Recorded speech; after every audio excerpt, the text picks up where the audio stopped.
Engineering mathematics part 2 के एक बहुत ही इम्पोर्टेंट टॉपिक डिफरेंशियल इक्वेशन पे डिस्कस करेंगे। तो आइए स्टार्ट करते हैं। डिफरेंशियल इक्वेशन DE, इसको समझने से पहले थोड़ा सा हम देखते हैं क्या होता है डिफरेंशियल इक्वेशन। आप लोग शायद 12th में पढ़े होंगे डिफरेंशियल इक्वेशन के बारे में, फिर भी मैं थोड़ा सा डिस्कस करता हूँ। देखिए, एक ऐसा इक्वेशन जिसमें डिपेंडेंट वेरिएबल हो, इंडिपेंडेंट वेरिएबल हो और डेरिवेटिव्स हो और इक्वल का साइन हो, तो वो इक्वेशन हमारा डिफरेंशियल इक्वेशन होगा। मैं थोड़ा तेज़ी से बोल रहा हूँ क्योंकि आप लोगों को पहले से पता होगा। Example, dy/dx + 4y = x²। तो ये इक्वेशन जो है ये डिफरेंशियल इक्वेशन है। कैसे है? इसमें देखिए डेरिवेटिव भी है, डिपेंड वेरिएबल भी है, इंडिपेंड वेरिएबल भी है और ऑपरेशंस भी हुए हैं और इक्वल का साइन भी है, इसलिए ये डिफरेंशियल इक्वेशन है। चलिए अगला एक टॉपिक है लीनियर डिफरेंशियल इक्वेशन। थोड़ा सा इसको आप लोग समझने का प्रयास करिएगा। इससे पहले हम थोड़ा सा ये बताना चाहते हैं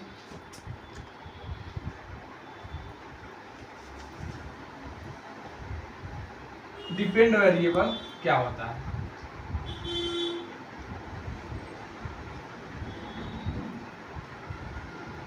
तो देखो, डिपेंड वेरिएबल मीन्स जैसे नाम से स्पष्ट है, डिपेंड जो दूसरे पे डिपेंड करता है। फॉर एग्जांपल के लिए ये जो डिफरेंशियल इक्वेशन है ना, इसमें जो डेरिवेटिव में ऊपर वाला होता है मीन्स y, ये डिपेंड वेरिएबल है।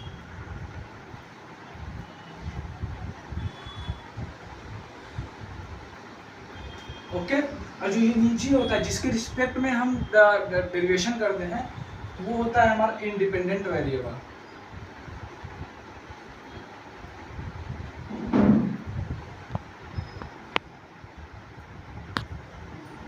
ये शायद आप लोगों को पहले से क्लियर हो गया होगा। रोक दो। वो डिपेंड वेरिएबल और इंडिपेंडेंट वेरिएबल उम्मीद करता हूँ कि समझ में आ गया होगा। अब मैं स्टार्ट करने जा रहा हूँ, थोड़ा सा आप लोग समझिएगा। 12th का टॉपिक है डिग्री।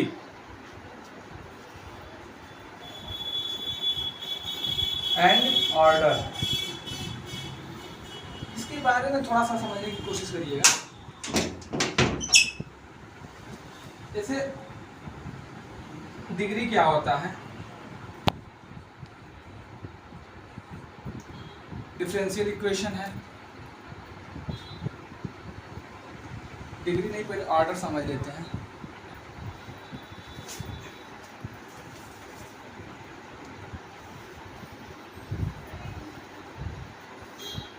ऑर्डर क्या होता है? कोई डिफरेंशियल इक्वेशन हमको दिया हुआ है, उसमें जो हाईएस्ट ऑर्डर की डेरिवेटिव होती है, उसकी जो ऑर्डर होती है उसी को हम बोलते हैं ऑर्डर ऑफ डिफरेंशियल इक्वेशन।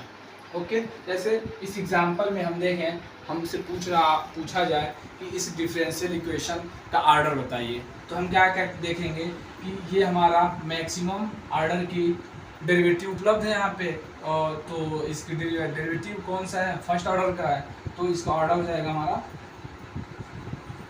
1। समझ रहे हैं आप लोग? डिग्री देखिए क्या होता है,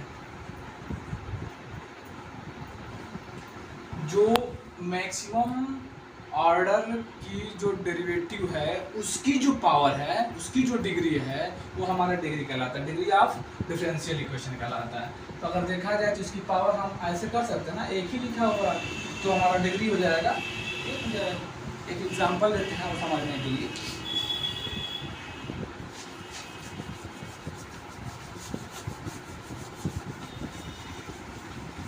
उसको रोक दो है ना। तो यहाँ पे मैं 2 इक्वेशन डिफरेंशियल इक्वेशन लिखा हूँ और आप बताइए कि इसकी ऑर्डर और डिग्री क्या है। देखते हैं इसकी ऑर्डर और डिग्री क्या है। तो इसमें आप देखिए जो मैक्सिमम ऑर्डर की डेरिवेटिव है वो कौन सी है। ये तो फर्स्ट ऑर्डर की डेरिवेटिव है, ये सेकंड ऑर्डर की डेरिवेटिव है, तो ऑर्डर क्या हो जाएगा इसका, मैक्सिमम वाला हमको चूज करना होता है, ध्यान रखिएगा, ऑर्डर 2। और इसी की पावर देखना है हमको, इसी की पावर देखना है, इसकी पावर कितनी है, 1 है, तो डिग्री कितनी हो जाएगी, 1 हो जाएगी, सिंपल सी है। अच्छा इसमें देखते हैं इसकी ऑर्डर देखते हैं, इसमें मैक्सिमम कितनी ऑर्डर की डेरिवेटिव उपलब्ध है, फर्स्ट ऑर्डर की, तो ऑर्डर 1 हो जाएगा। और डिग्री देखिए, इसमें डिग्री कितना हो जाएगा, 3 हो जाएगा ना, होगा कि नहीं होगा, बिल्कुल हो जाएगा, इसकी पावर 3 है, 3 हो जाएगा। ओके चलिए अब हम रुक दो, टॉपिक स्टार्ट करते हैं, उसी के थोड़ा सा डेफिनेशन है, जान लीजिए। लीनियर डिफरेंशियल इक्वेशन क्या होता है, इसके बारे में अच्छे समझिएगा। गिवन डिफरेंशियल इक्वेशन आप देखिए, उसमें जो डिपेंड वेरिएबल है ना, उसकी पावर को आप देखिए, वो एक ही होना चाहिए, एक से ज़्यादा नहीं होना चाहिए, ये पहला कंडीशन है। दूसरा कंडीशन है कि उसमें जितने भी डेरिवेटिव्स उपलब्ध हैं उन सभी की पावर्स एक ही होना चाहिए, एक से ज़्यादा नहीं होना चाहिए, और 2 या 2 से अधिक डेरिवेटिव आपस में मल्टीप्लाई में ना हो। जैसे मैं ये कह लूँ, पहला पहचानने का ये देखिए,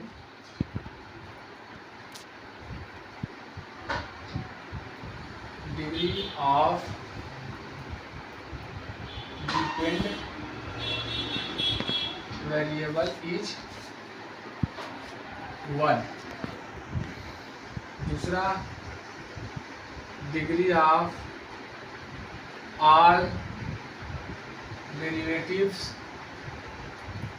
इज 1 एंड 2 और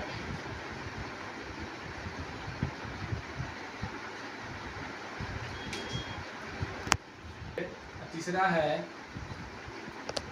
2 या 2 से अधिक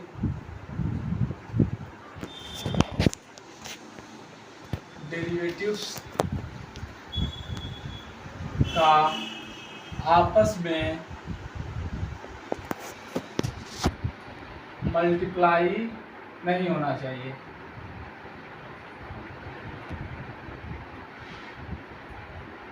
मैं कुछ एग्जांपल लिख रहा हूँ, आपको पता अच्छे से चल जाएगा कि कौन सा डिफरेंशियल इक्वेशन लीनियर है, कौन सा नहीं है। पहला एग्जांपल देखें,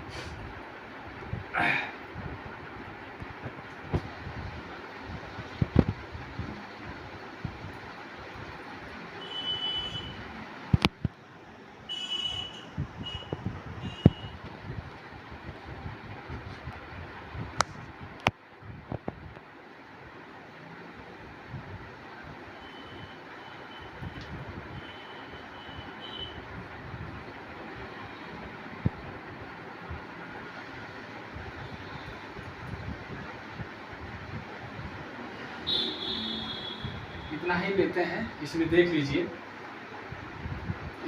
इसमें देखिए कौन सा लीनियर डिफरेंशियल इक्वेशन है और कौन सा नहीं है। इसमें आप देखिए, ध्यान से देखिएगा, ये डेरिवेटिव इसमें उपलब्ध है, इसकी पावर कितनी है, डिग्री 1 है। पहला, ये जो सेकेंड वाला कंडीशन है ये फॉलो हो रहा है। अच्छा, डिपेंड वेरिएबल कौन सा है, y है, ये पहला कंडीशन फॉलो हो रहा है, इसकी पावर 1 है, फॉलो हो रहा है। इससे हमसे कोई मतलब है नहीं, ये पावर 1 हो 2 हो 3 हो, कोई मतलब नहीं, क्योंकि इनडिपेंड वेरिएबल है, इसलिए ये लीनियर डिफरेंशियल इक्वेशन होगा। इसमें देखिए, इसमें तो यहाँ अगर इस टर्म में देखा जाए तो सेकेंड वाला कंडीशन हमारा अप्लाई हो रहा है, बट फर्स्ट वाला कंडीशन अप्लाई नहीं हो रहा है, इसलिए this is not linear differential equation. ये बताइए, लीनियर डिफरेंशियल इक्वेशन है या नहीं है?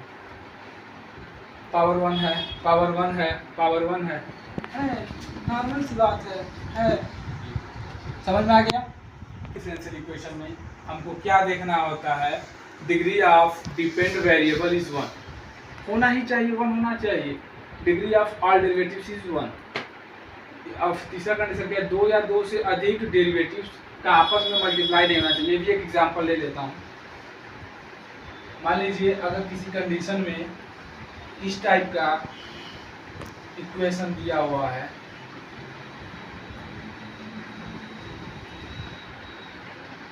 तो क्या ये लीनियर डिफरेंशियल इक्वेशन है? नहीं है। नहीं है, क्यों नहीं है? क्योंकि देखिए ये जो डेरिवेटिव है इसकी पावर तो 1 है, इसकी भी पावर 1 है, बट ये मल्टीप्लाई में है, किसी कंडीशन को फॉलो नहीं कर रहा, इसलिए differential equation, linear differential equation नहीं है। ओके, हमारे टॉपिक है अब linear differential equation of second order with constant coefficient। तो ये टॉपिक बहुत ही इम्पोर्टेंट होने वाला है, इसको आप लोग ध्यान से समझिएगा। पहले इसका जनरल फॉर्म देखते हैं। जनरल फॉर्म क्या है?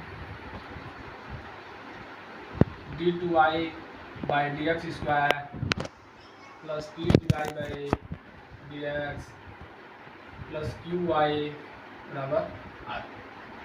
दिस इज, तो ये हमारा second order with constant coefficient का जनरल फॉर्म है। इसके बारे में थोड़ा सा और गहराई में जाते हैं, पी क्यू क्या है, आर क्या है, थोड़ा सा डिस्कस कर लेते हैं। देख लीजिए हियर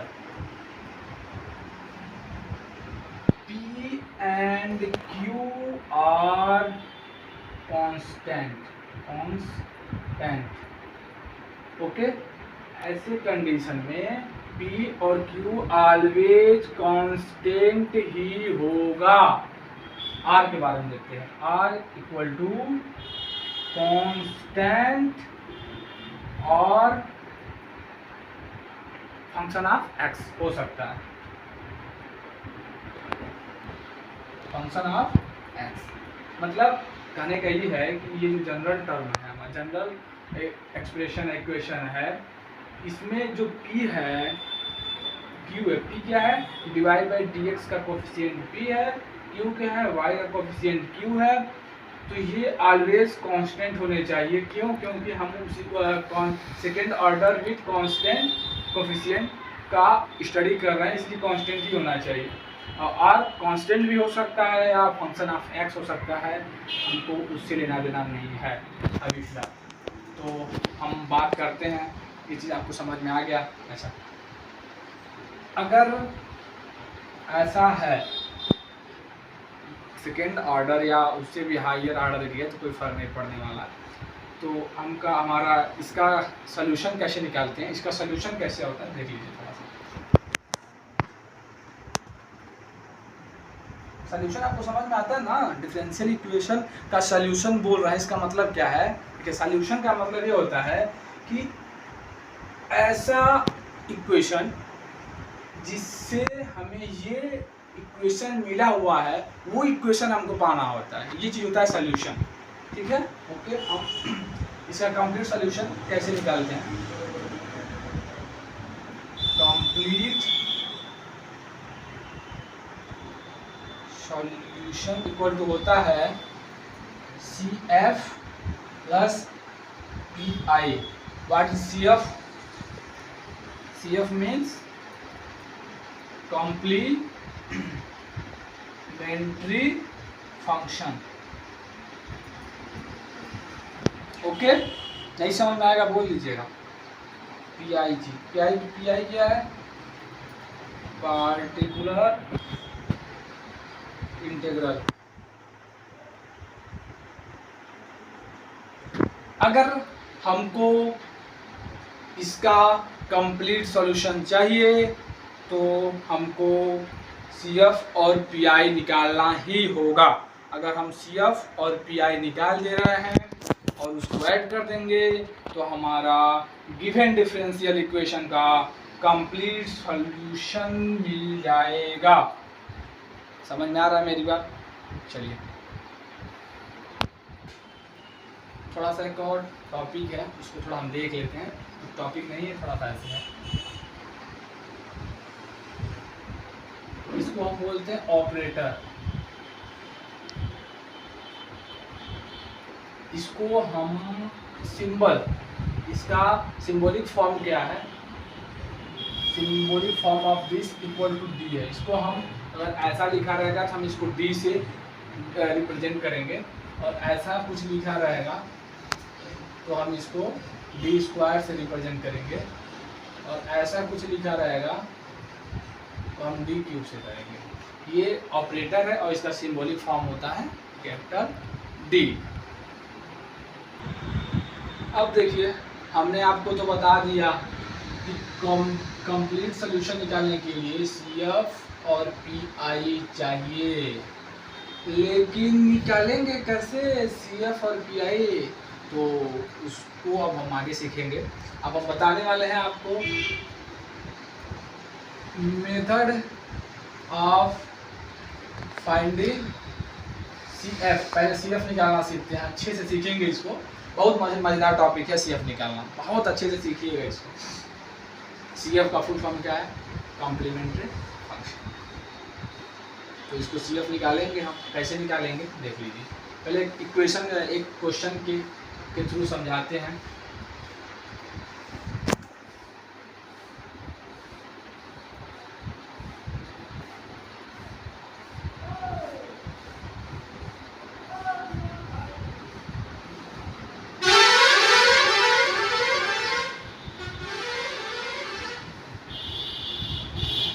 मान लीजिए अगर इस टाइप का हमको एक linear differential equation second order का दिया हुआ है, क्या हो गया?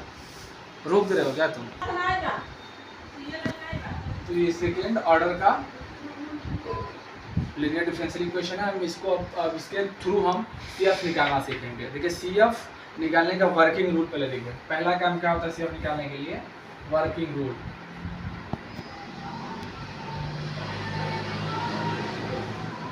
वर्किंग रूल में देखिए पहला क्या करना है, पहला स्टेप, पहले हम गिवन डिफरेंशियल इक्वेशन का ऑक्सिलरी इक्वेशन बनाते हैं। ऑक्सिलरी इक्वेशन पहले इसको हम, पहला काम ये है कि पहले हम इसको सिंबॉलिक फॉर्म में चेंज कर देते हैं। इसको हम लिख सकते हैं d² plus 5dy plus 4y बराबर 0। पहला काम है वर्किंग रूल में, पहला काम क्या है? Symbolic form. इसको हम सिंबॉलिक फॉर्म में चेंज करते हैं। दूसरा स्टेप क्या है? अब इसका हम ऑक्सिलरी इक्वेशन बनाएंगे। ऑक्सिलरी इक्वेशन क्या होता है? देखिए इसको हम ऐसे बोल सकते हैं कि ये function of f of d है। ये बोल सकते नहीं बोल सकते? बिल्कुल बोल सकते हैं। ठीक है, अब दूसरा टॉपिक, दूसरा हमारा ये है कि अब इसका ऑक्सिलरी इक्वेशन कैसे बनाएंगे।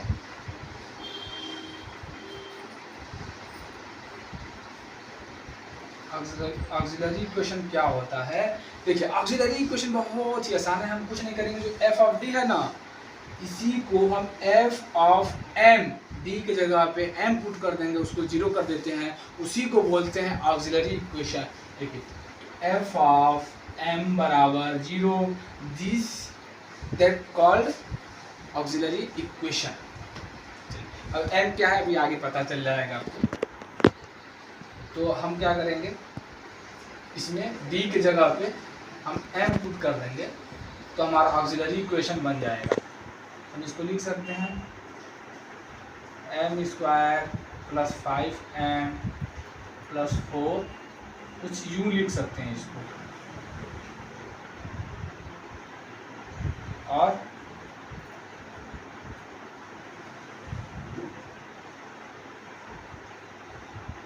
इसको, ये हमारा होगा ऑक्सिलरी इक्वेशन। अब हम क्या करेंगे, दूसरा स्टेप ये है। अब तीसरे स्टेप में हम चलते हैं। यहाँ से हम m की वैल्यू फाइंड कर लेंगे। Find the value of m। और देखिए ध्यान रखिएगा, यहाँ से m की उतना ही वैल्यू आएगी जितना कि इसमें हाईएस्ट ऑर्डर की डेरिवेटिव्स होगा। तो ओके, मतलब अगर इसमें हाईएस्ट ऑर्डर सेकेंड है तो इसमें 2 ही आएगा m की वैल्यू। तो m की वैल्यू यहाँ से निकालेंगे, उसके बाद CF निकालना हम सीखेंगे। तो m की वैल्यू कैसा होगा तो CF कैसे निकालेंगे, इसका डिस्कशन हम अब करने वाले हैं। एक चार्ट बनाएंगे और उसके मदद से हम सीखेंगे कि m अगर ये है तो डिफरेंशियल इक्वेशन के लिए CF क्या होगा। अगर इस टाइप का है, रेशनल है, इरेशनल है, रियल है, फिर मूल जो इसका रूट्स हैं रिपीटेड हैं, तो हमारा CF कैसे निकालेंगे, आइए सीखते हैं। जैसा कि हमने पहले बताया, पीछे बताया कि m को देखेंगे और उसके हिसाब से वो कैसा है, कैसा उसका नेचर है, उसके हिसाब से हम CF निकालेंगे। तो उसके 6 तरीके हैं। m का मतलब 6 तरीका है, मतलब बोले तो तरीका नहीं, वो m 6 टाइप का होगा।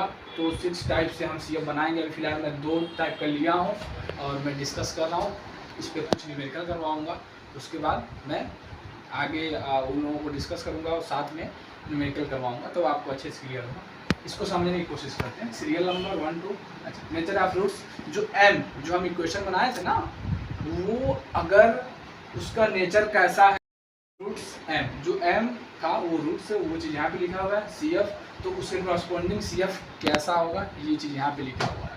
ठीक है, अब देखते हैं नेचर ऑफ रूट्स में पहला है रियल एंड सेपरेटेड। मतलब जो m की वैल्यू आएगी रियल हो, मतलब वास्तविक नंबर हो, और सेपरेटेड मतलब सारे के सारे मूल अलग अलग हों। जब मूल अलग अलग हो, रूट्स अलग अलग हो, तो ये कंडीशन अप्लाई करेंगे।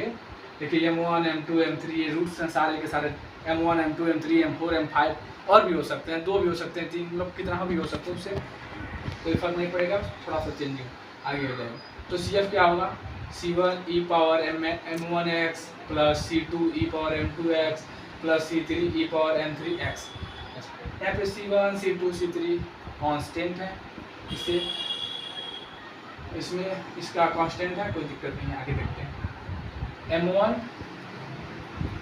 एक रूट लगाइए, x लगाइए, plus C2 e power m2x, तो आगे कर सकते हैं ऐसे, कोई दिक्कत नहीं है। अच्छा, आगे देखते हैं दूसरा, रियल बट रिपीटेड।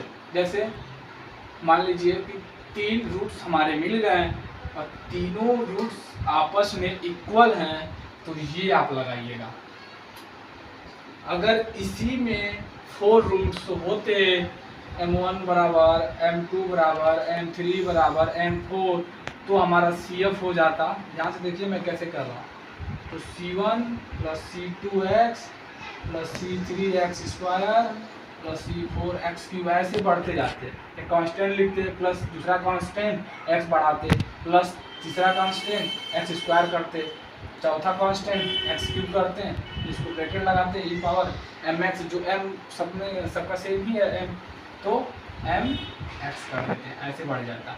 अब 2 है तो C1 plus C2x e power mx हो गया। अब हम कुछ न्यूमेरिकल, हमने 2 क्वेश्चंस लिए हैं, अब दोनों क्वेश्चन से आपका ये दोनों कॉन्सेप्ट आपको समझाने का विचार है, देखते हैं। तो मैं इसके पहले मैं डिस्कस किया ही हूँ कि CF निकालने के लिए सबसे पहला काम क्या है, इसको CF निकालना है, CF निकालना है, CF only CF, not complete solution, only CF मैं बात कर रहा हूँ।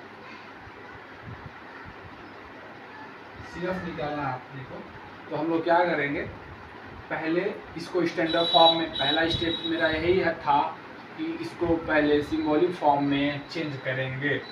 तो D square Y minus 5 D Y plus 6 Y बराबर 0, D square minus 5 D plus 6 Y बराबर 0।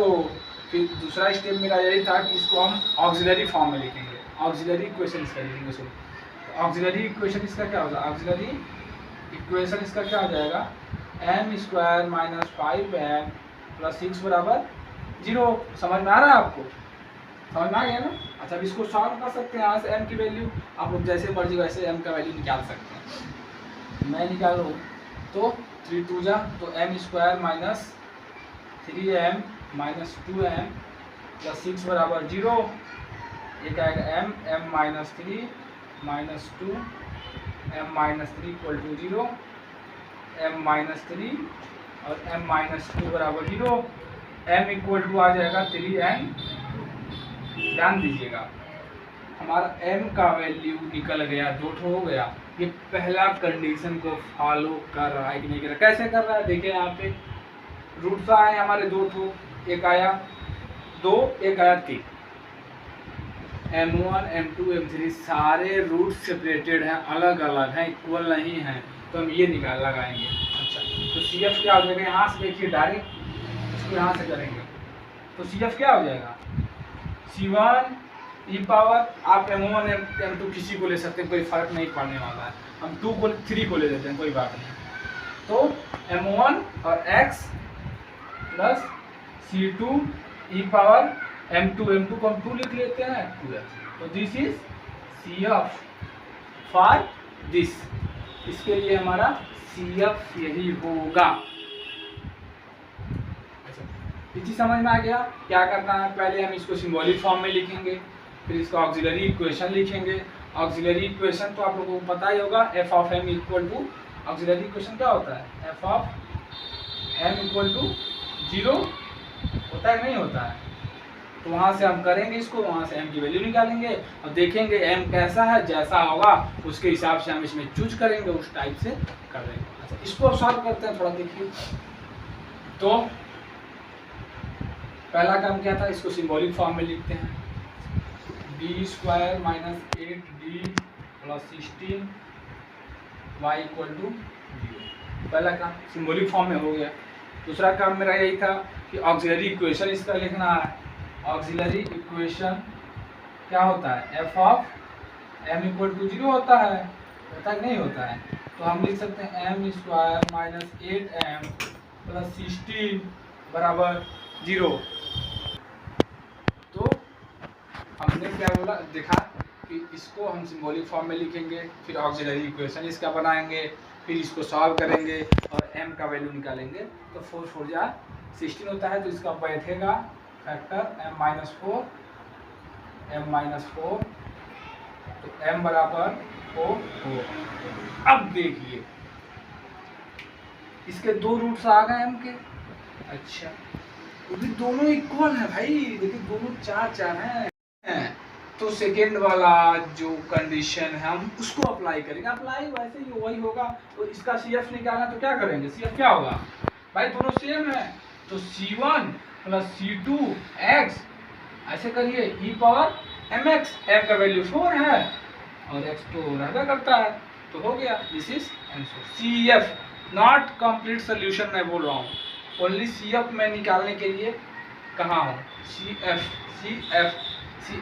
बाकी अभी हम PI पार्टिकुलर इंटीग्रल का डिस्कशन अभी नहीं करेंगे, आगे करेंगे। अभी हम केवल ये सीखेंगे कि CF कैसे निकालते हैं।